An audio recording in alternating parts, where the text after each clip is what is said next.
Action. Thank you for having me. You're welcome. I heard you act and you're a musician as well. I haven't. Pardon I me. said I haven't. No. I'm not. I'm pretty good. MoneyGram sponsors the Nana Church Show. In such a way that we keep a lot of things to ourselves.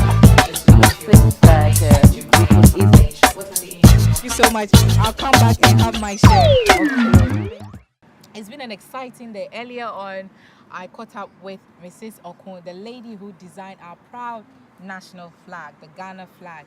And I'm sitting here with one of Ghana's youngest and handsome, was handsome they say, who is a youth activist and a human rights advocate. Let's get to know him. Welcome to the show. Thank you. So Jonathan, tell me a little bit about yourself. Osei Owusu Jonathan is my name. Yes. I come from Asan Edibiase in the central region of Ghana. I currently work as executive director of Perfecter of Sentiment, Pulse Foundation. Pulse Foundation is it's a human rights organization that seeks to empower the youth and promote the right of children. Okay, promoting the rights of children. I know you're a young man, and as a young man, most people want to maybe go to uni, finish, get a job, get married, have kids. And why are you dedicating your time to be a human rights or a youth advocate? I think most people may go into profession because they may be looking for money. I have said it and will repeat it anywhere, that whilst others work to enrich themselves, I work to define myself. The work I find myself doing is my passion. If you give me whatsoever dollars to stop the work I'm doing to go and work for another elsewhere, it will not persuade me to do that work. This is because what I hate in my life as a young person is injustice. When I see that somebody is suffering, somebody is in pain, it hurts me so much. So I am devoting my time, and I've devoted my time for the past 8 years to fight to bring justice to the weak and to the vulnerable, and to make sure that policies and laws that do not work to better the lives of young people and children, I will do my maximum best to see if those laws and policies could be changed. Okay. And those are the reasons why I keep on doing that. So it's basically a passion that I enjoy doing, because when someone is in pain and get relief out of that pain, that is where I derive my satisfaction. So basically, it is something I love doing, and I'll continue to do. You love doing, but passion, I know, of course, we love whatever we love to do, we give it our all. But I'm thinking, oh, young man, how can your passion be just dedicate all your life fighting for other youth? You see, apart from writing books, apart from being a human rights activist, yes, I'm an author. Yes. In my second book, okay, it's about discovering yourself. Okay. The ultimate thing the young people of our society needs to do is to discover who they are, what talent God deposited in them, their purpose on this earth, and that's all.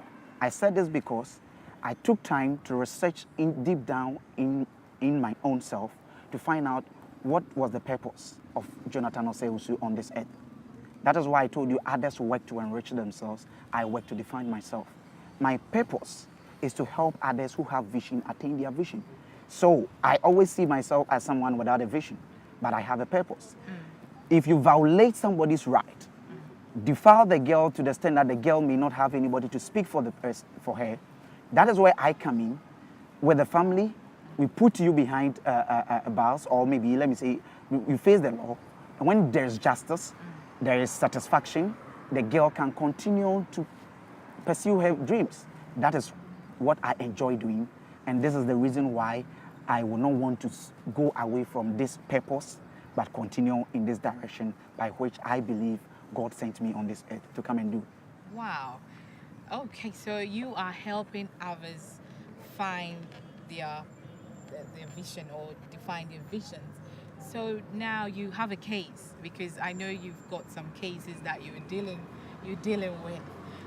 Do people come to you and say, hey, I have this case, could you help me? Or you go out there and source out the cases? You see, we have a kind of culture that puts fear in people to voice out. I don't blame the society. It's something we are trying to go away from it.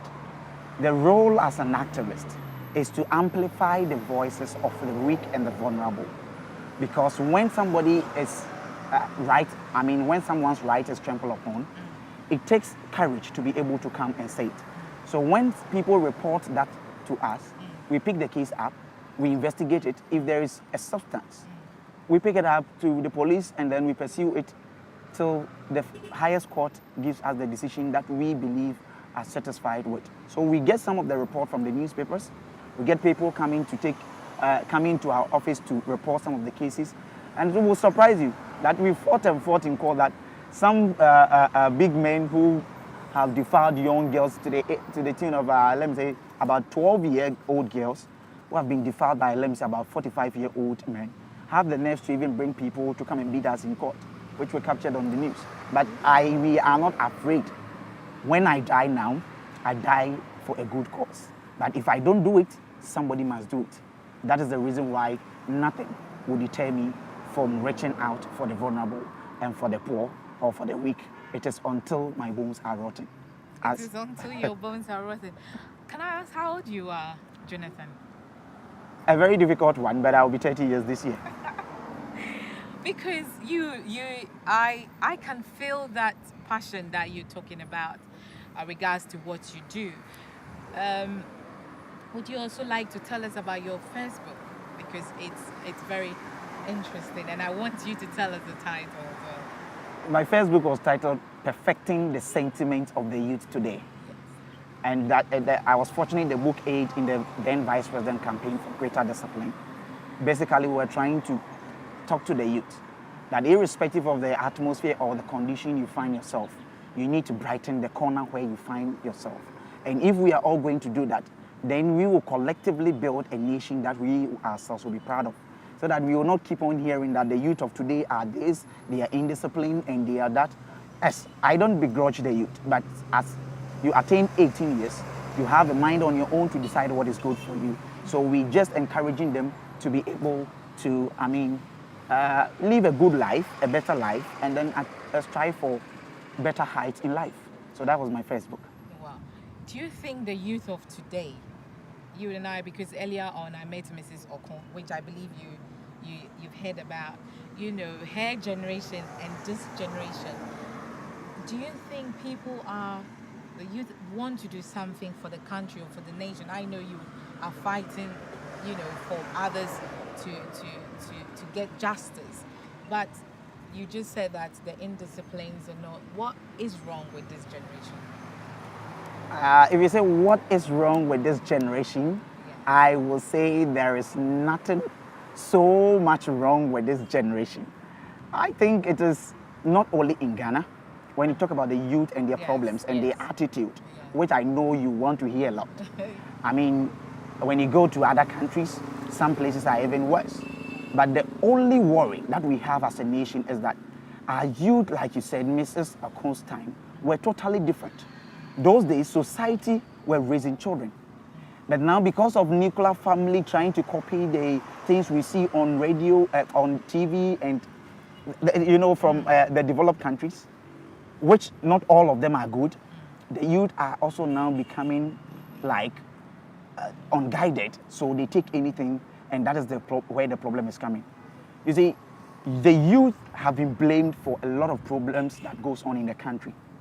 As much as I will not want to portray my country in a very awkward way, it is a fact that as a nation, we have lost a sense of direction for young people. When you prioritize the young people and their activities, they will follow suit. I always say, when you put water on a table or on the ground and you don't cut a path for it, it meanders and finds its way. That is how the youth of today in Ghana finds themselves. This is because several people will want to do something for themselves, but it seems like there is no help coming from the above or from left or from right. The reason why I keep on saying there is no sort of sense of direction, I don't want anybody to say that, hey, what is this young man talking about? from the part of government, from the part of parents, from the part of institutions, we are gradually losing the sense of giving accurate directions to the youth. Train up the child the way he should go, and when he grows, he will not depart from it. Wow. If we are going to train the people and get the path for them to follow, I'm telling you, a lot of young people will be willing to follow that and collectively build their nation. Myself, I'm a young person. I'm trying to die for my country. Wow, that is brilliant. Thank you so much, Jonathan, for coming on the Nana Cheche Show. And I hope those watching are going to be inspired and motivated by what you're doing. Thank you so much. Thank you very much for having me. Thank you so much for watching the show. I believe you've been motivated as I have. Keep on watching the Nana Cheche Show. Thank you. In such a way that we keep a lot of things to ourselves. Things that we could easily. Thank you so much. I'll come back and have my share. Okay, bye-bye. Bye-bye. Action. Thank you for having me. You're welcome.